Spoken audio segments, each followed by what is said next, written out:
aconselhando pessoas, eu tenho descoberto que,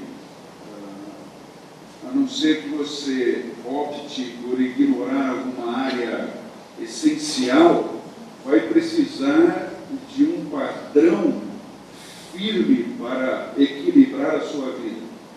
Alguns com quem eu tenho conversado estão abrindo mão de terem prioridades claras na vida.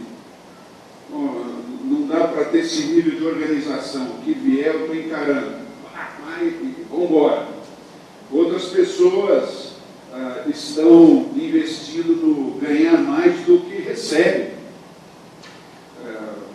Desde que inventaram o cartão e o crédito e o nome limpo em 5 anos, o pessoal está mandando braço. Também é uma forma. Eu vou pela fé. Você já deve ter ouvido isso em algum lugar. Outros têm aberto mão da administração do tempo. Então você vai vendo, tropeçando nos compromissos, chegando atrasado e escolhendo o que seria melhor para ele. Outros tantos têm aberto mão de essencialidades como é o lar e a família.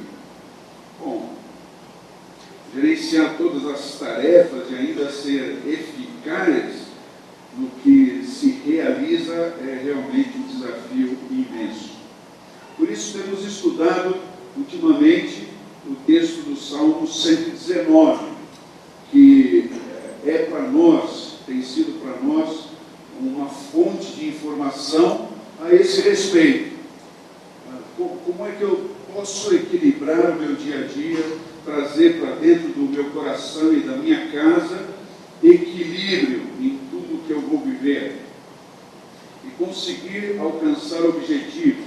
Esse salmo tem nos ajudado a pensar sobre isso, encontrando caminhos sólidos, claros, poderosos de transformação da nossa vida e principalmente de equilíbrio para a nossa vida. Nós vamos olhar hoje o texto de capítulo então 119, versos 57 a 64. Você pode acessar aí, galera, cadê a Bíblia? Está aí? Pessoal levanta a Bíblia para eu ver. O celular também vale. Você vai ver hoje que obedecer à palavra de Deus é um caminho sólido que ela mesma tem proposto para que você equilibre a sua vida. E a partir desse texto eu gostaria de sugerir 3 maneiras práticas de você obedecer à palavra de Deus, colocá-la em prática na sua vida e alcançar esse equilíbrio que todo mundo persegue. São essas 3 aí, priorizar o Senhor, pensar sobre a vida e preferir a devoção. Eu vou explicar um pouquinho cada um deles, mas se você puder guardar isso no seu coração vai ser muito importante. Priorizar o Senhor, pensar sobre a sua vida e preferir a devoção. Muito bem, essa primeira maneira de obedecer a palavra de Deus, que vai trazer equilíbrio para os seus dias, é priorizar o Senhor. Nós estamos agora nos versículos 57 e 58. Se você perceber aí, ele vai declarar que o Senhor, para ele, está em primeiro lugar. Veja o texto. Senhor, Tu és minha herança, prometo obedecer às Tuas palavras. É muito interessante a palavra que o autor sagrado usa aqui.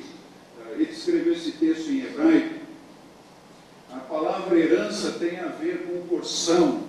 Está ligada intimamente com aquela promessa que Deus tinha feito para Israel com relação à sua terra. E quando você começa a olhar para aquele lado do mundo e perceber quantos conflitos eles vivem envolvendo a questão da terra, você começa a entender qual é o valor que essa herança tem para um judeu. Pensar em abrir mão da terra, puxa, a última coisa que possa passar pela mente de um judeu. E aí os conflitos lá nas colinas de Golã, na região de Gaza, e a coisa só tem a tendência de aumentar. Bom, esse judeu que escreveu, os autores desse salmo, estavam no mesmo contexto em que a maior herança que eles poderiam ter era a terra. Mas olha só que interessante, ao olhar a vida, o autor sagrado descobre que priorizar a Deus é uma forma de equilibrar os seus dias, de fazer a sua vida transcorrer em caminhos mais planos. E aí ele declara que escolhe Deus como a sua herança, como o seu tesouro mais especial, aquele que ele não abriria mão de jeito nenhum. Pense em você hoje, as áreas da sua vida. O que seria mais importante? Se você tivesse que perder tudo e ficar com apenas uma área da vida, qual você escolheria? Justamente para o salmista, nem essa área, nem todas as outras eram mais importantes do que a pessoa de Deus. Num relacionamento pessoal e íntimo, não religioso, mas pessoa a pessoa. Tanto é que no verso 58, você lê o seguinte: busco o teu favor de todo o coração, tem misericórdia de mim, conforme a tua palavra. Observe aí que nesse verso 58, ele empenha não só uma parte da sua vida, mas todo o seu coração. Você está vendo aí? E coração no Antigo Testamento, na literatura judaica, é um pouco diferente do pensamento atual. Quando se fala de coração, tem-se a intenção de destacar o seu homem, a sua mulher interior, o seu ser interior, a sua mente, a sua vontade. Então, prioriza o Senhor e de todo o coração busca esse Deus atrás do seu favor, da sua misericórdia. Isso também me sinaliza uma tomada de posição preciosíssima para nós hoje aqui.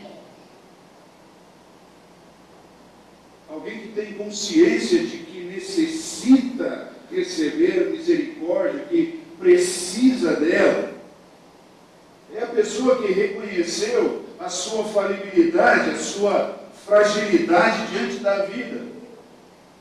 Que diferente do que a sociedade tem dito, você pode, você tem condições, se você tiver o cartão Black isso, se você tiver aquele estilo de carro, de roupa, você já conseguiu conquistar o seu lugar nessa pirâmide social. O salmista olha para si e clama por misericórdia. Eu me identifico muito com esse salmista, porque eu também já clamei por misericórdia diversas vezes na minha vida. Não sei se você já passou por isso. Já passou?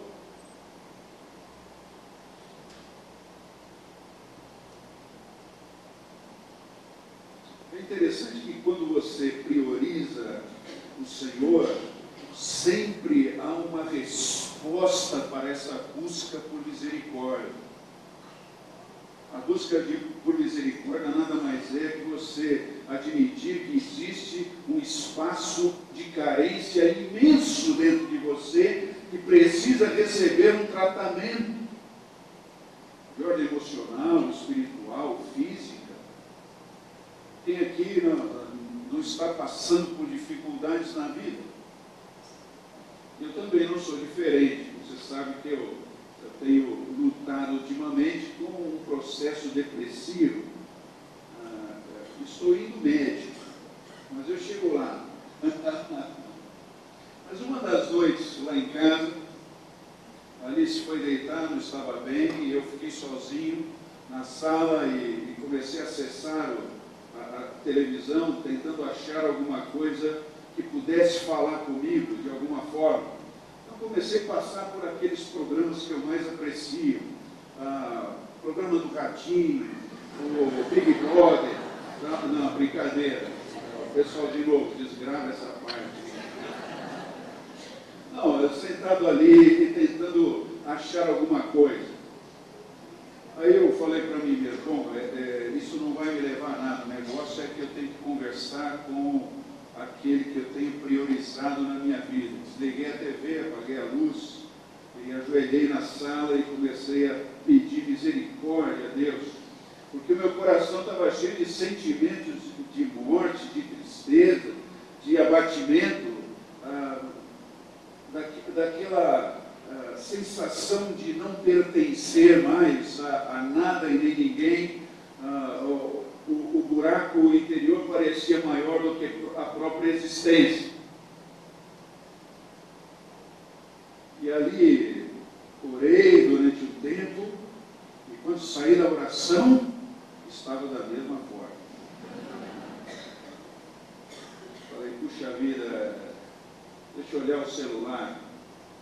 Aí eu vi ali, nas muitas mensagens que chegam, uma me chamou a atenção porque não era meu contato. Você sabe, né? Vem só o número do telefone. E era um casal aqui da Borda, que nem é do meu círculo de amizades mais próximo. A gente se encontra pouco, mas eles estavam naquela noite comemorando o seu aniversário de casamento num restaurante. Você imagina, né? O casal lá no restaurante, e aí ele me diz no zap naquele momento, olha, nós estávamos aqui comemorando e de repente surgiu o assunto girando em torno de você. Uma maneira inexplicável, a gente recordando as coisas aí que Deus tem feito na nossa vida, veio você, e nós queremos dizer que você, dois pontos. E ele, que eu mal conheço pessoalmente, devido ao número de pessoas que temos aqui, estava sendo a misericórdia de Deus na minha vida. E ali, perto das 10 da noite, Deus consolando meu coração com aquela mensagem de alguém que foi tocado na noite de comemoração do seu aniversário de casamento. Não é sensacional isso, queridos? Mas já tive muitos momentos em que eu orei e não chegou resposta nenhuma, entendeu? Mas o que importa é que o sentimento do meu coração não é mais importante do que a certeza que a Bíblia me dá de que se eu priorizar Deus na minha existência, eu vou conseguir me equilibrar em todas as áreas da vida, inclusive em meio às crises. Então, convido você também a priorizar o Senhor na sua vida, a mudar o foco da sua herança. Se você está pensando na sua profissão ou em alguém especial para partilhar a vida com você, ou em qualquer outro tipo de herança, que você coloque tudo isso em segundo plano e abrace de verdade o Senhor como prioridade, como o seu tesouro mais especial. E quando você fizer isso, vai conseguir encontrar-se com misericórdia e equilíbrio. Mas o texto continua, agora nos versos 59 a 61, dê uma olhadinha aí, e nos traz a segunda maneira que eu vejo, maneira prática de eu obedecer à palavra de Deus, que é pensar a vida, ou pensar sobre a vida. Versos de 59 a 61. Diz assim o verso 59, refleti sobre o rumo da minha vida e resolvi seguir os teus preceitos. Eu acho sensacional, porque o verbo original é esse mesmo. É um pensamento intenso sobre a vida. ele não está pensando nas necessidades, ele está olhando a filosofia que o faz ser gente. A maneira como ele encara a vida, os seus valores. Eu acho que refletir sobre a vida já é uma prova tremenda de maturidade, é um negócio excepcional. Você sentar e começar a refletir sobre você mesmo, se olhar nos olhos, se olhar no espelho. E, ultimamente, nós temos falado muito sobre, ouvido falar muito sobre planejamento de vida, mas eu acho que pensar a vida é mais importante do que planejar a vida. Pensar a vida é mais importante do que planejar a vida, porque você pode ter um excelente plano, mas se não estiver com uma base sólida, ele vai ruir, vai cair, não vai funcionar. Agora, eu olhando esse texto também entendo que depende da minha base de reflexão. E hoje em dia a meditação, que nós ouvimos tanto por aí, está ligada, não é verdade, a uma desconexão da sua realidade. Na verdade, eles querem levar você a encontrar um lugar de paz que existe dentro de você mesmo. Já ouviu essa conversa, não é? Então, se desligue de tudo, coloque aquela música New Age e comece a pensar no nada, esvazie a sua mente, você vai conseguir achar o lugar de paz aí. Esse é um processo de alienação, não de pacificação, mas tudo bem. Se você gosta de fazer isso e funciona, eu acho que funciona pouco em relação à reflexão sobre a vida. A desconexão com a vida funciona bem, mas a conexão com a realidade não funciona bem. E é interessante que a proposta de reflexão filosófica deste salmo, queridos, parte da análise realista dos passos que eu dou na vida. Mas usando a palavra de Deus não como um instrumento qualquer ou um instrumento religioso, mas como uma base sólida que pode sim me dizer se eu estou andando no caminho certo. E ele reflete sobre a vida a partir da palavra e toma uma decisão de seguir esses preceitos. Puxa, essa palavra fala o que eu preciso ouvir, não o que eu quero ouvir. E isso é uma diferença enorme hoje em dia.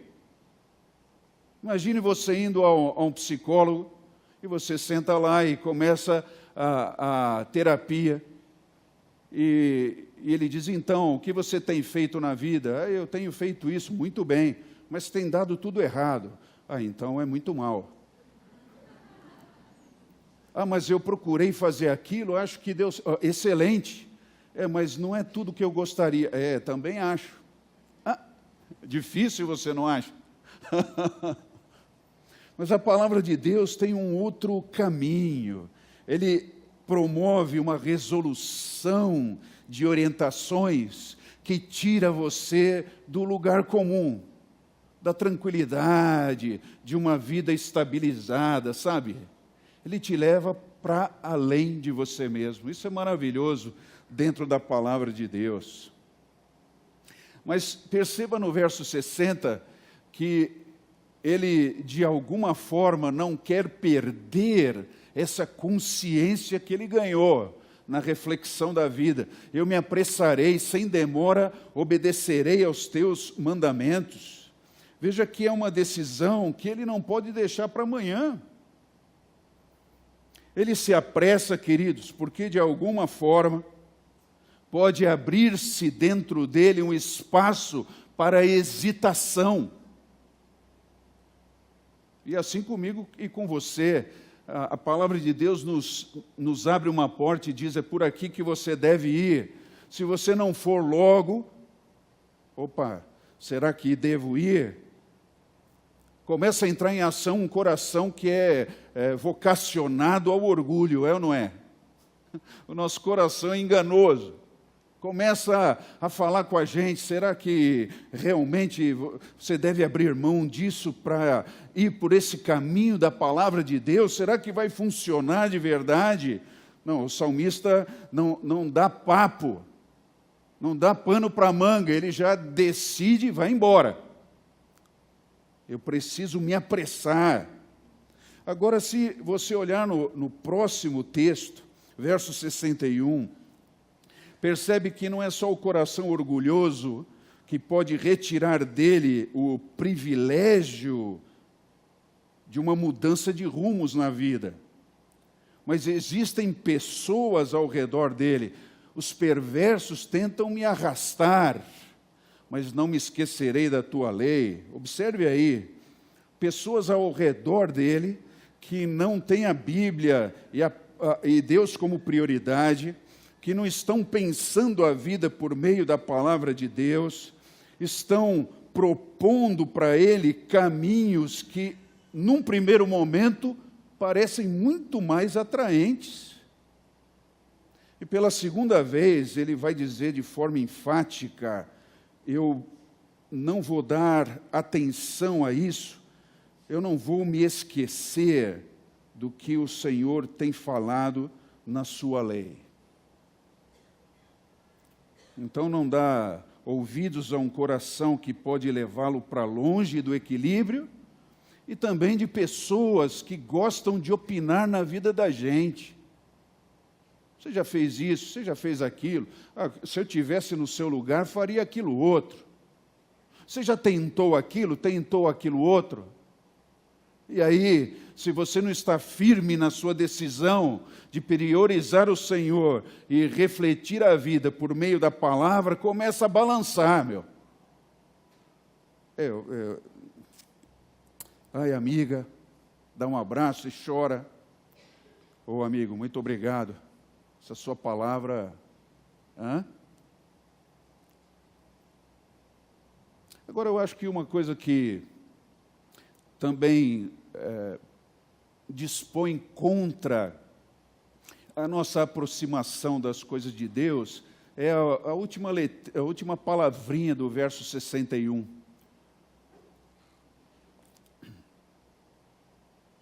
Ele fala da lei.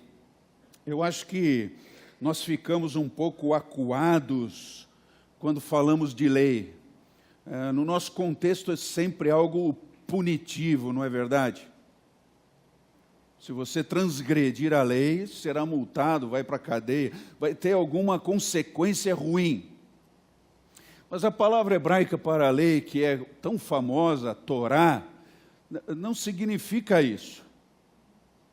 Torá significa instrução, veja aí, um ensino, o conselho, a direção de Deus para a nossa vida, como um pai que ama você, que formou você e quer ver você usufruindo do melhor. É esse sentido da instrução, do conselho dele aqui. Não é uma proposta de aprisionamento, de trazer você para dentro de uma redoma, de uma gaiola, de uma prisão. Se eu entrar aí, eu vou ficar limitado. Pelo contrário, a palavra de Deus, a lei de Deus, decreta a liberdade para você viver para o melhor que Deus tem para você.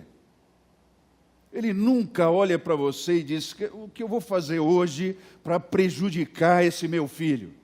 Ele não é um Deus grego, entendeu? Ele é o Deus de amor, de imensa bondade. E que quando você começa a refletir a vida a partir da sua palavra, você começa a entender a profundidade desse amor que Ele concede a você. Agora, queridos, eu tenho também ficado impressionado com muitas pessoas com as quais eu tenho conversado. você vem, compartilha o seu problema, e aí o nosso desejo como liderança espiritual é partilhar um padrão reflexivo que possa trazer bênção para a sua vida. Então eu compartilho a palavra com a pessoa e ela fica impactada, mas é muito interessante que parece que ela não toma para si essa palavra. Parece que é minha, não é dela. Então, o marido disse, não, peraí, eu vou lá buscar minha esposa para você falar isso para ela. Porque ele não faz isso, abrindo a palavra. Não. Meu marido tem que ouvir isso que você está falando. Vamos lá, vou trazer, o senhor pode visitar o meu lar? Meu filho adolescente precisa ouvir sobre isso. Porque você não vai e compartilha.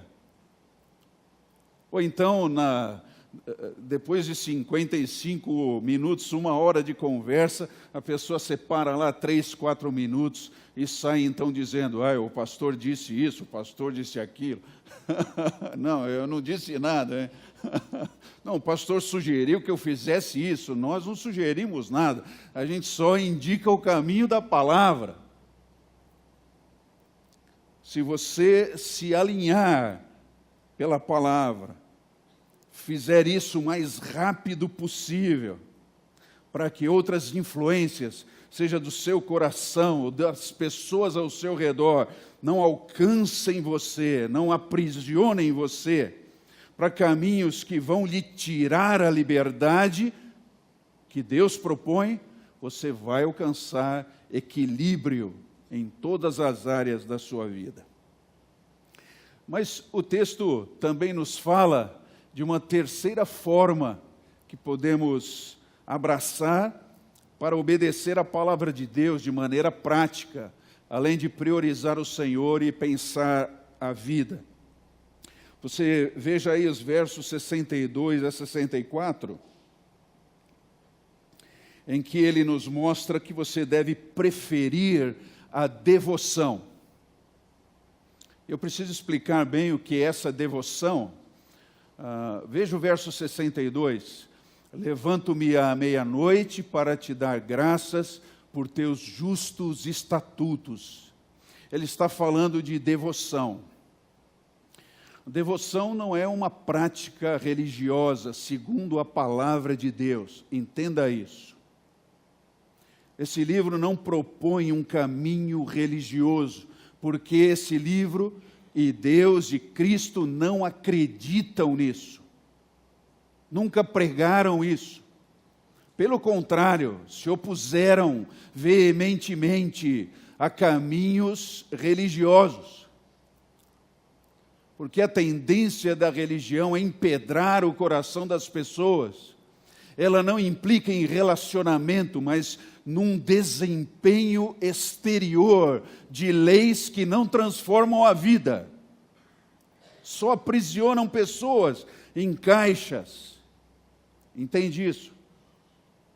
Mas como o texto fala de relacionamento, a Bíblia fala de relacionamento, devoção, segundo o texto da Bíblia, é relacionamento achegado.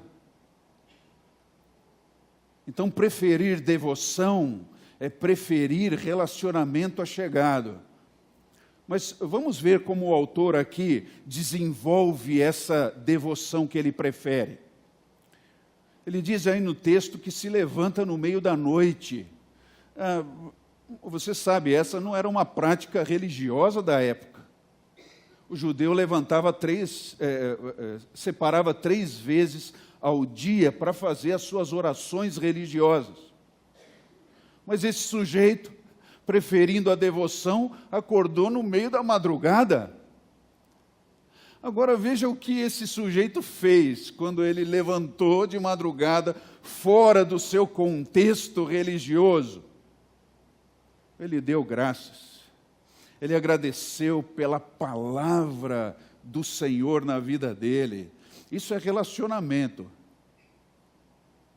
Já fiz isso muitas vezes com a Alice.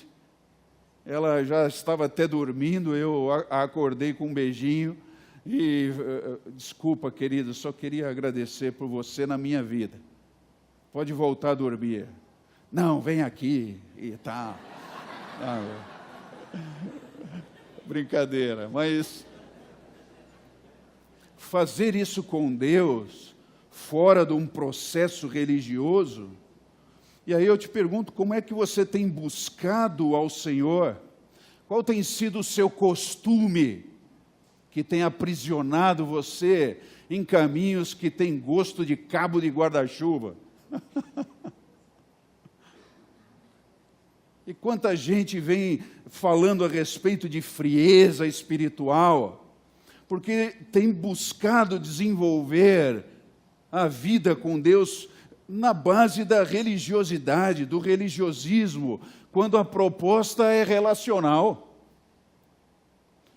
Comece a se levantar no meio da noite e agradecer a Deus por tudo que Ele tem dado a você, fora desse costume. Você vai ver como isso se torna poderoso. Não faça como aquele que ignora que a terra ainda é redonda, né? Não, hora de madrugada porque tem menos gente na fila. Isso é... Ele não sabe que lá no Japão já é dia, né? Tem gente orando lá. Mas tudo bem. É só sair do comum. Na hora que você vai agradecer o seu alimento, que você não faça isso mecanicamente. Que você respire fundo e agradeça de uma outra forma. Talvez possa aprender isso com o seu filho pequeno, com o seu netinho, sua netinha. Jesus, muito obrigado pela cenoura, obrigado pelo feijãozinho, obrigado pelo arrozinho. Ai, meu pai. Obrigado pelo papai, obrigado pela mamãe, obrigado pelo vovô, obrigado pela vovó. E às vezes o que deveria despertar a gente para uma espiritualidade, para uma devoção verdadeira, é um motivo de emburrecimento, né?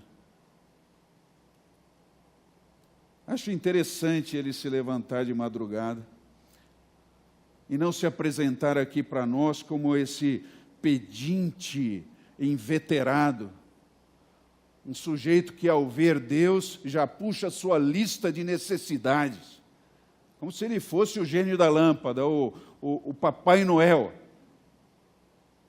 Estou muito necessitado. Comece a agradecer. Veja se a sua visão da vida não muda. Tem mudado na minha. Agora, outra prática que ele tem, no verso 63, eu sou amigo de todos que te temem, dos que obedecem às tuas ordens. Perceba que ele procura a amizade íntima, que é a palavra aqui. Ele quer ser amigo íntimo de pessoas que vivem no mesmo caminho da obediência. Ele tem aberto o coração para pessoas que estão andando no mesmo caminho, porque ele sabe que vai receber dessas pessoas um aconselhamento que também é bíblico. Agora, eu não sei como é que você tem se deixado influenciar. Quem é que está influenciando os seus valores pessoais hoje? Qual é o blog ou os blogs que você costuma ler? Costuma fazer aí sua cabeça? Quem é que você está seguindo lá no Instagram? Quem você curte na mídia social? Que tem feito você olhar a vida de um jeito ou de outro? Você é amigo íntimo de quem? Eu não estou falando só, desculpe, eu não estou falando de pessoas religiosas. Não estou dizendo que o amigo da igreja é melhor do que o amigo do mundo. Não estou dizendo isso. Estou falando de pessoas que estão preferindo devotar-se a Deus num relacionamento pessoal. É disso que temos falado. E, finalmente, o verso 64 trabalha da seguinte forma, olha só o que ele declara: ó Senhor, o teu amor enche a terra, ensina-me teus decretos. Ele é sensibilizado pela palavra de Deus de tal forma que ele consegue enxergar uma obra que Deus está fazendo além do seu próprio umbigo, da sua própria realidade. Não é lindo isso? Pensar que os irmãos de Moçambique estão cantando, não porque eles são pobrezinhos, porque eles priorizam o Senhor na vida, porque eles pensam a vida mais do que o material, e porque naquele momento de necessidade, eles preferiram uma devoção relacional. E assim muitos outros, que já passaram, estão passando e irão passar por dificuldades no mundo, mas tendo a palavra de Deus como trilho, estão encontrando equilíbrio na sua vida. Então, busque ao Senhor mais vezes, prefira uma devoção verdadeira, viva amizades íntimas que sejam saudáveis para você, saiba separar as águas. E queira ser ensinado pela palavra, acho que é o mais importante. Queira aprender, não se contente com o que você já recebeu, vá além. E assim que eu vejo, nesse pequeno texto dos Salmos, qualquer pessoa que decida obedecer, se encontrando com equilíbrio na vida. E assim que eu convido você a orarmos juntos e pedimos que essa palavra esteja no nosso ser, que frutifique dentro de nós, que crie raízes. E quando nós nos encontrarmos com pessoas lá fora, nós possamos compartilhar não fórmulas religiosas, mas compartilharmos o Cristo vivo que habita em nós. É assim, Senhor, que nós clamamos, que o Senhor nos ajude, porque sem o Senhor não vamos conseguir, mas já temos o Senhor, louvado seja o seu nome, que possamos ser gente sóbria, gente lúcida, gente cheia de luz, gente transformada a cada dia para a sua glória, em nome de Jesus. Amém, querido? Será que você pode dar um abraço na pessoa ao seu lado? Se você quiser, é claro. Vamos viver essa verdade, em nome de Jesus.